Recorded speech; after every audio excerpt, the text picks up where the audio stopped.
Hey guys, welcome back to Builds by Maz. In this video, I'll walk through the full process of transforming an unfinished space into a completely finished area, which I used for a home gym. This video will give you a general overview, but I have detailed videos on my channel showing every step, starting with framing and electrical, to hanging and finishing drywall with mud and texture, and finally finishing with flooring. But for now, I'll summarize the full process. Let's get started.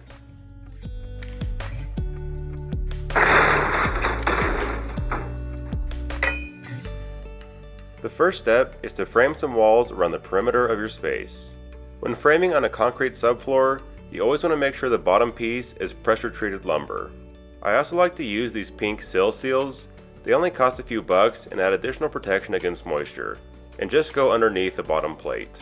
To attach the lumber into the concrete, I use this Ramset Master Shot, which fires these hardened steel nails by detonating a .22 caliber cartridge. This is much easier and faster than using Tapcon screws. I live in Colorado where floating walls are required, and that's why I'm installing this base plate separate from the rest of the wall. But I did this all the way around the room, making sure each piece was 90 degrees perpendicular to the piece next to it. To frame the rest of the wall, I started by cutting the top and bottom pieces to the correct length, and then marked off all the stud locations at 16 inches on center.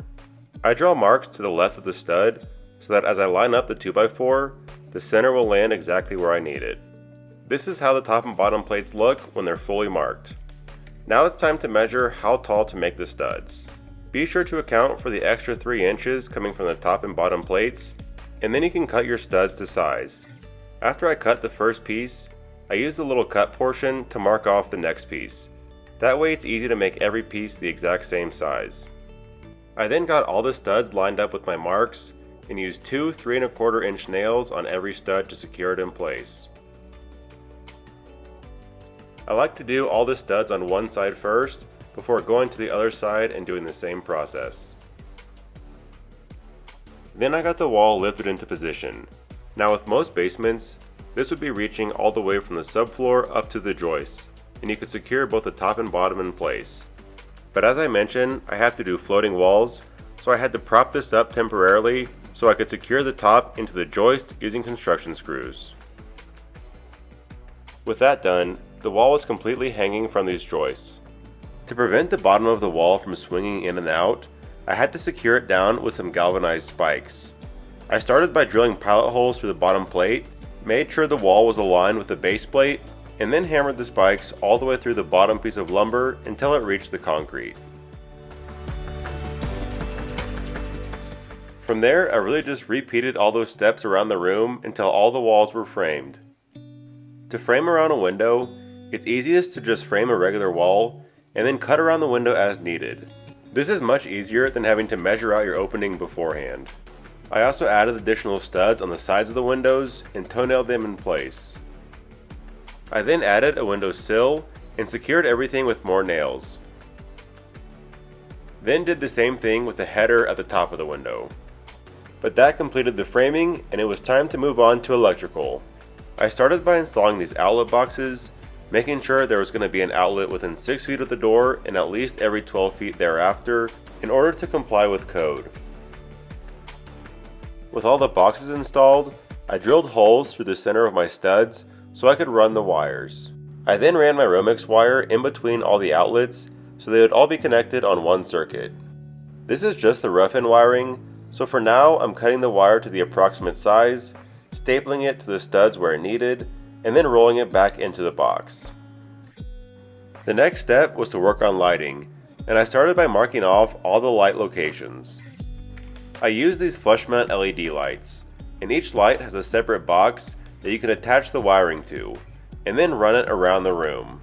I just cut my Romex to the needed length, wired up the next box, and then continued on to the next light. I stapled the wire in place when going parallel to the joists, or ran it through holes that I drilled when going perpendicular to joists. Once all the light boxes are wired and installed, that's the last step for now. They look like this, and I tuck the bottom wire up and away before starting drywall. Hanging drywall actually isn't too difficult. It's easy to cut to size using a T-square and a sharp razor blade, You just need to cut through the first paper layer, and then you can snap it along your score line. If you're doing this by yourself, then I really recommend a drywall lift. It saves a ton of time and headache. You can just crank it up until your drywall is pressed against the ceiling, and then secure it into place with a few drywall screws. Once the board can be supported, I lower the lift and then install 5 screws per joist. I repeated that all throughout the ceiling, and also took this time to drill out the holes for the LED lights. The light just plugs into the cord from the box, and spring-loaded clips press it against the drywall. For the walls, a lift isn't normally needed, but it's helpful to pre-drill a few screws, just enough so it can hold its own weight. Then, once again, I do 5 screws per stud.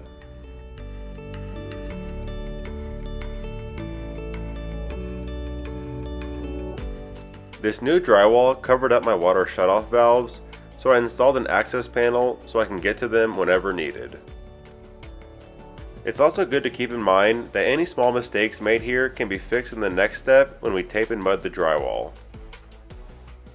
Be sure to also mark off your outlet box location so you can make the appropriate cutouts. When installing a panel over doors or windows, instead of pre-cutting it to size, it's easier to install it and then cut it out along the framing. I know I didn't go into too much detail, but that more or less sums up the process of hanging drywall. This is also when you can finish wiring all your outlets. Or you can wait until the very end so they don't get dirty from drywall mud or texture, but this way, if one of them is not working properly, you can easily troubleshoot by getting back behind the walls. And that brings us to finishing the drywall. I started by blending up some all-purpose mud to get rid of air bubbles, and then did the first of 3 coats of filling in all the screw heads. Mudding drywall in general was definitely the least enjoyable part of this build. There's a lot of steps, and I don't do this very often, so it took a long time. After filling the screw heads, I pre-filled all the joints, which will help prevent cracking in the future. The next day, I gave the screw heads a second coat, and then could begin adding some tape. I spread a thin layer of joint compound in between all the drywall joints, and then used regular paper tape all the way along the seam. The goal is to embed the tape into the mud beneath it. No mud is getting added on top at this stage.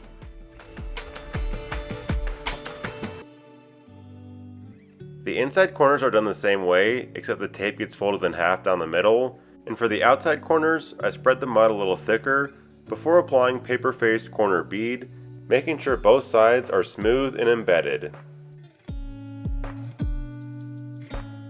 The following day, I started the fill coat, which is where I'm going to hide the tape and joints so it all looks like one solid wall. For butt joints like this, I do a double wide layer, making sure to taper the edges to help reduce sanding. For flat joints like this, the mud doesn't have to go as wide because there's actually a little recess on the edges of the drywall, so it's easier to make a flat joint. This takes a good bit of practice, but after a few joints, you can start to get the hang of things. These outside corners take a ton of mud in order to get everything blended properly. Finally, with inside corners, the trick here is to do one side at a time and let it fully dry before doing the other side. A day later, I did the final coat where I went over all the joints with another thin layer to fill in any gaps and make everything as smooth as possible.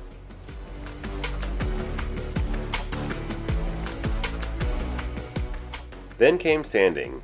I gave the whole room a first pass, looking for anything that needed to be smoothed out. Then I went back with a handheld light to really help me see any imperfections.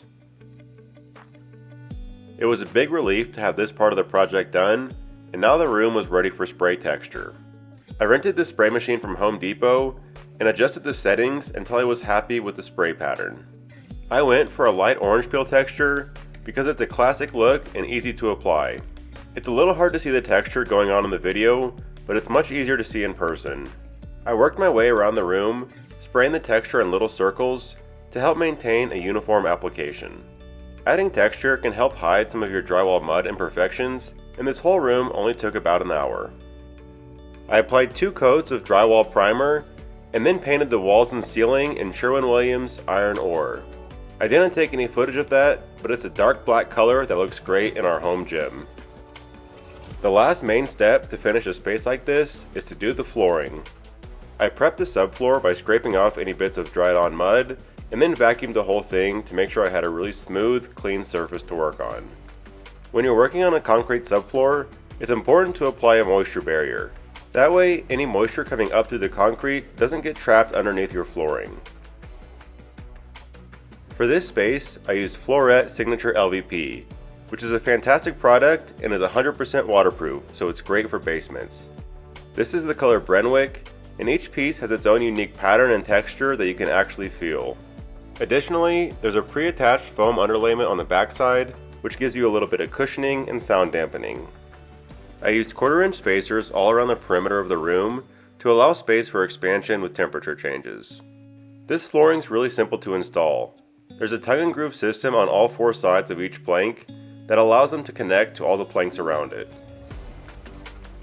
I also used a mallet and tapping block to make sure all the boards had a really good connection. When installed properly, this LVP creates a watertight surface, so no spilled liquid will penetrate down to the subfloor. And to cut planks down to size, all you need is a straight edge and a sharp razor blade. No special tools are required. Even if you're not much of a DIYer and want to hire out every other part of this project, I recommend trying to do the flooring yourself. It really is beginner friendly and doesn't take very long.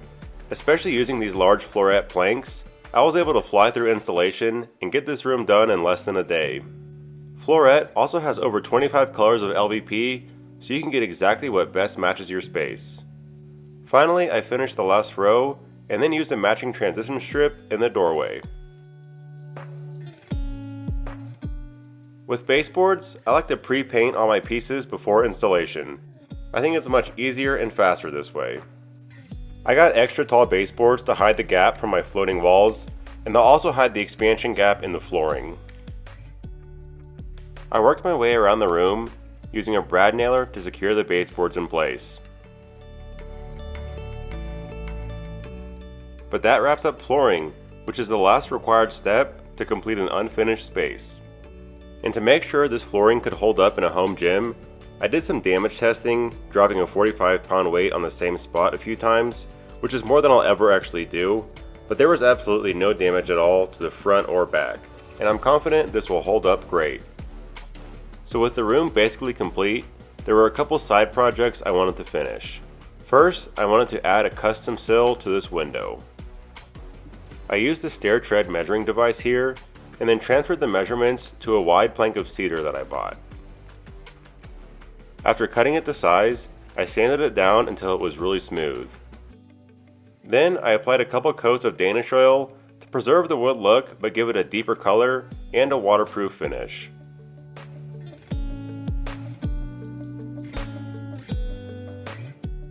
To secure it in place, I applied a generous bead of construction adhesive, got the sill lined up, and then used some of my new gym equipment to weigh it down overnight.